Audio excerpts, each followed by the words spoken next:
Sir stamp duty से अभी Maharashtra amnesty scheme आया स्टैम्प ड्यूटी, तो एग्जैक्टली ये क्या है और इससे किसको बेनिफिट हो रहा है? देखिए, एमनेस्टी स्कीम का मतलब ये है माफ़ करना। हाँ, एमनेस्टी का मतलब ये है पार्डन। बराबर। तो महाराष्ट्र स्टैम्प एक्ट 1958 एक कायदा है, उसमें ये बताया गया है कि जो भी आप दस्तावेज बनाते हो, जिसको हम बोलते हैं डॉक्यूमेंट, एग्रीमेंट, इंस्ट्रूमेंट, महाराष्ट्र में, तो उसके ऊपर कुछ ना कुछ स्टैम्प ड्यूटी भरना जरूरी है। यदि आप स्टैम्प ड्यूटी नहीं भरते हो, वो डॉक्यूमेंट वैलिड नहीं है। ओके, ये इनवैलिड होगा। बराबर। मान लो आपने फ्लैट मुझे बेचा, जहां मुझे stamp duty 6% of the market value भरना था, मैंने 100 रुपये में कर दिया। आप बोलेंगे नहीं नहीं, मैं 100 रुपये भरा, स्टैम्प ड्यूटी हो गया। ऐसा नहीं। तो स्टैम्प एक्ट में जो लिखा है उस हिसाब से, मार्केट वैल्यू के हिसाब से आपको स्टैम्प ड्यूटी भरना है। बहुत सारा लोगों ने 1958 से लेकर आज भी 2023 तक कई लोग प्रॉपर्टी लेते हैं, बेचते हैं, रीडेवलपमेंट करते हैं, डेवलपमेंट एग्रीमेंट बनाते हैं, परमानेंट अकोमोडेशन एग्रीमेंट बनाते हैं। ये सब कम अमाउंट में बनाते हैं। मतलब जहां आपको 2 लाख रुपए स्टैम्प ड्यूटी भरना है, वो 2000 रुपये भर के मतलब स्टैम्प ड्यूटी भरा है ना, बस हो गया, मेरे पास तो अभी पैसा नहीं, सब खत्म हो गया। तो ऐसा कम स्टैम्प ड्यूटी भर के तो एग्रीमेंट बना है। बराबर। कई लोगों ने 100 रुपये में, 5 रुपये में, 10 रुपये में बनाया। बराबर। ये गवर्नमेंट का नज़र में तो है, बट नज़र है तो क्या हुआ, गवर्नमेंट के पास इतना मशीनरी नहीं है। बराबर। किसके पास ये डॉक्यूमेंट है, क्या है? लोग बोलते हैं मेरे को घर ताबा मिल गया, और मेरे को सोसाइटी का मेंबर भी बन गया, अभी जाने दो, तेल लगाने गया, स्टैम्प ड्यूटी कौन भरेगा? और कागज तो है ही अपने, कागज तो है ही है, बस हो गया ना। बट ये भूल जाते हैं, ये कागज में कल कोई लिटिगेशन होता है तो it is not considered as a evidence in the court of law. आपको section 34 of the Maharashtra stamp act में बताया गया, this will not be considered evidence in the court of law. यदि ये डॉक्यूमेंट आप कोर्ट में लेके जाते हो, कोर्ट क्या करेगी मालूम है? ये डॉक्यूमेंट सीज करेगी और कलेक्टर ऑफ स्टैम्प्स के पास भेज देगी, और कलेक्टर ऑफ स्टैम्प्स उसके ऊपर ड्यूटी भी लेगा, पेनल्टी भी 4 गुना पेनल्टी लेगा। मतलब आपका ड्यूटी कितना है? 1 लाख, और पेनल्टी कितना है? 4 लाख। आपका ड्यूटी कितना है? 2 लाख, और पेनल्टी कितना है? 8 लाख। तो ये जो है ना, ये बहुत बड़ा नुकसान लोगों को हो रहा था। बराबर। और दूसरा, आपको पता है, आपने तो अभी पूछा मुझे रीडेवलपमेंट के बारे में, सब आपने और एक पूछा नहीं। रीडेवलपमेंट करने के लिए पहला क्या करना चाहिए? पहला सब अपना कन्विंस होना चाहिए। बराबर है। यदि सोसाइटी बन गया, भाई साहब ने तो पहला इंटरव्यू लिया, सोसाइटी क्यों चाहिए?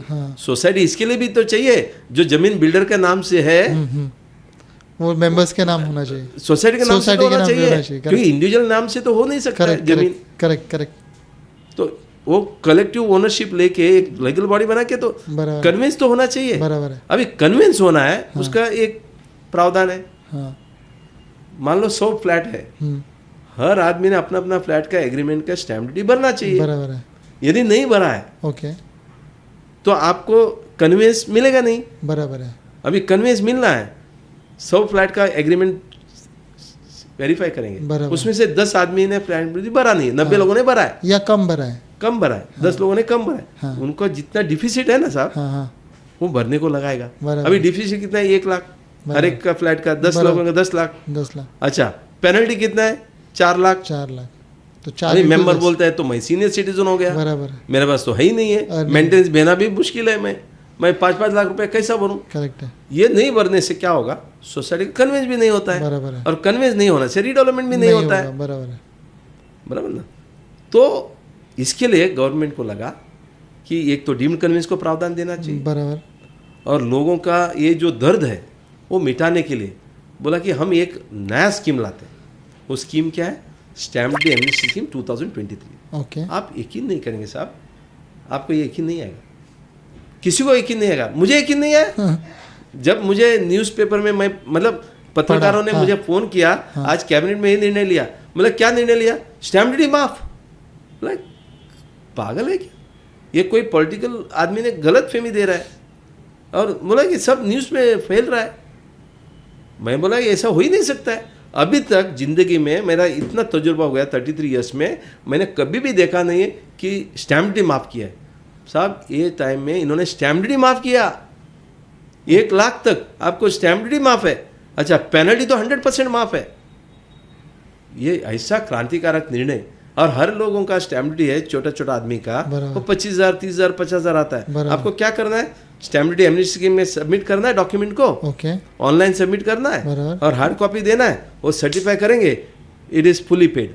मतलब आपको 25,000, 50,000 जो स्टैम्प ड्यूटी आपने भरा देना वो भी भरने का जरूरी नहीं, बराबर है। उसके ऊपर 4 गुना पेनल्टी है, 400%, वो भी नहीं भरना है। तो आप बोलो इतना अच्छा स्कीम किधर है? करेक्ट।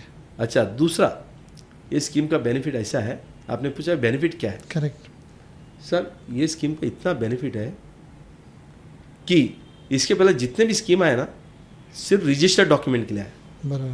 यदि आपने डॉक्यूमेंट रजिस्टर किया है, गवर्नमेंट के पास है, करेक्ट, और आपने ड्यूटी नहीं भरा है, तो अनरजिस्टर्ड डॉक्यूमेंट के लिए नहीं था।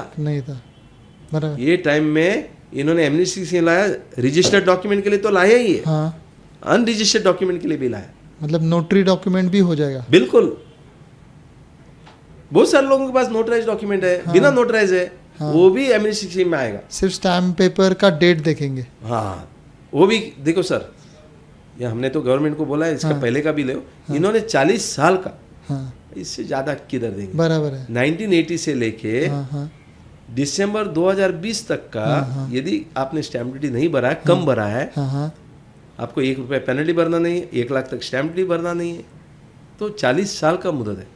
बराबर। दूसरा महत्वपूर्ण ये भी है, देखो कितना निर्णय लिया, कितना कस्टमर का बेनिफिट है, लोगों को ये जानकारी होना जरूरी है। बराबर। इसके लिए तो मैं बता रहा हूँ कि यदि आपका इंडस्ट्रियल है, आपका कॉमर्शियल है, रेसिडेंशियल है, प्लॉट है, एग्रीकल्चरल है या रो हाउस है, बंगलोज है, सब के लिए दिया। अभी इसके पहले आया था क्या मालूम है, सिर्फ माड़ा के लिए आया था। बराबर। यदि माड़ा में आपका फ्लैट है तो उसके लिए आएगा, सिर्फ माड़ा के लिए था। यदि गवर्नमेंट का लैंड में है उसको था। बराबर। उसके बाद उन्होंने बोला कि जो हाउसिंग सोसाइटी उनको रहेगा, वो भी रेसिडेंस का, कॉमर्शियल नहीं है, ऑफिसेस नहीं है। बट अभी ये टाइम में इन्होंने क्या किया, 5-6 एमनेस्टी स्कीम आके गया अभी तक, लेकिन ये इतना क्रांतिकारक है सब। ये तो ठीक है, इसके अलावा और इन्होंने लाया, आप यकीन नहीं करेंगे, डेवलपमेंट एग्रीमेंट, आपका assignment deed, power of attorney, gift deed, mortgage deed, company का अमालगमेशन, जिधर भी आपका स्टैम्प ड्यूटी, जितने भी आर्टिकल्स है, 63 आर्टिकल्स है साहब, 63 टाइप ऑफ आर्टिकल है जो इमोल प्रॉपर्टी का संबंधित है। कुछ भी डॉक्यूमेंट के ऊपर आपने कम स्टैम्प ड्यूटी भरा है, ये एमनेस्टी स्कीम में आप फायदा ले सकते हो, और इससे ज़्यादा अपन क्या अपेक्षा कर सकते हैं, लेकिन लोगों को इसका बेनिफिट लेना चाहिए। बराबर है। तो इसके आगे वाले डेवलपर्स को तो भराना ज़रूरी है जो स्टैम्प ड्यूटी है, और इससे पहले वालों ने अपना डॉक्यूमेंट एमनेस्टी स्कीम में स्टैम्प करके ले लें, जो आप बोल रहे हैं इस अवेयरनेस में। अच्छा, कई लोग आप भी दिमाग में लगा होगा सब, आप बोला कि इतना एमनेस्टी स्कीम आ चुका है, अगली बार आएगा क्या, और अगली बार आएगा मैं रोकूं क्या? एक तो ये सवाल आपका मन में होगा, और दूसरा आप ये भी बोलते होंगे कि अभी तक तो मैं भराने कुछ नहीं हुआ, अभी स्कीम में जाके मैं क्यों मेरा डॉक्यूमेंट उधर एक्सपोज करूं, क्या जरूरी है? और तीसरा आप ये भी बोलेंगे कि सब ठीक है, अभी तक जो है इससे मुझे तो कुछ लगता नहीं है, फर्क भी नहीं पड़ा, मैं अभी तक किया नहीं है। आप इतना स्कीम बोल रहे हो, क्या रियली ऐसा कोई डॉक्यूमेंट है क्या? मैं बताऊं आपको, अभी भी 5-6 लाख डॉक्यूमेंट मिलेगा, और आगे जाएंगे तो और ज़्यादा मिलेगा। बराबर है। गवर्नमेंट का तो एस्टिमेट 3,000 करोड़ का है। यदि ये स्कीम को अच्छा पॉपुलैरिटी देगा तो मैं तो बोलूँगा 10,000 करोड़ भी गवर्नमेंट रेवेन्यू कलेक्ट कर सकती है एमनेस्टी स्कीम में। बिल्कुल, इतना है। अभी आप पूछेंगे कौन सा डॉक्यूमेंट है?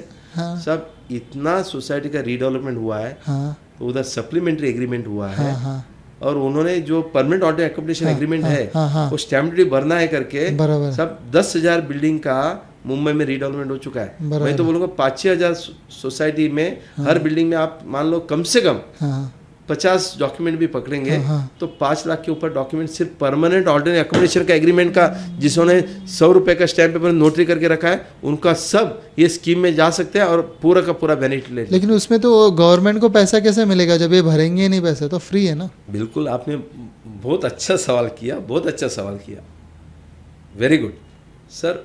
परमानेंट ऑर्डर एकोमोडेशन एग्रीमेंट में ये क्या है? माफ है, बट आप जाना तो चाहिए, एप्लीकेशन तो करना चाहिए, क्योंकि 1 लाख का नीचे है तो आपको, और उसके हिसाब से आपका एग्रीमेंट।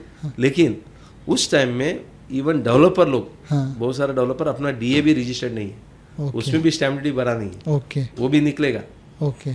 बराबर। और बहुत सारा सोसाइटी जैसा कि मोर देन 50% हाउसिंग सोसाइटी आज भी कन्विंस हुआ नहीं। हर एक बिल्डिंग में कम से कम 5-6 डॉक्यूमेंट ऐसा है जिनका क्या है, स्टैम्प ड्यूटी भरा नहीं है। तो आज आप 1 लाख सोसाइटी है महाराष्ट्र में, 1,20,000 है, बराबर। अब 20,000 छोड़ो, 1 लाख है, 1 लाख है तो 5 डॉक्यूमेंट एक सोसाइटी का पकड़ेंगे तो भी आपका 5 लाख डॉक्यूमेंट है, उसका भी स्टैम्प ड्यूटी बाकी है। बराबर। तो करने को जाएंगे तो बहुत सारा डॉक्यूमेंट है। बराबर है। माड़ा का बहुत सारे लोगों ने अपना स्टैम्प ड्यूटी भरा नहीं है, बराबर। MMRD का नहीं भरा, कलेक्टर का लैंड का भरा नहीं है, बराबर है। SRA का भरा नहीं है। SRA का जितने भी घर दिया है ना, लेकिन उनको सबको इस स्कीम में जाना चाहिए, बेनिफिट लेना चाहिए।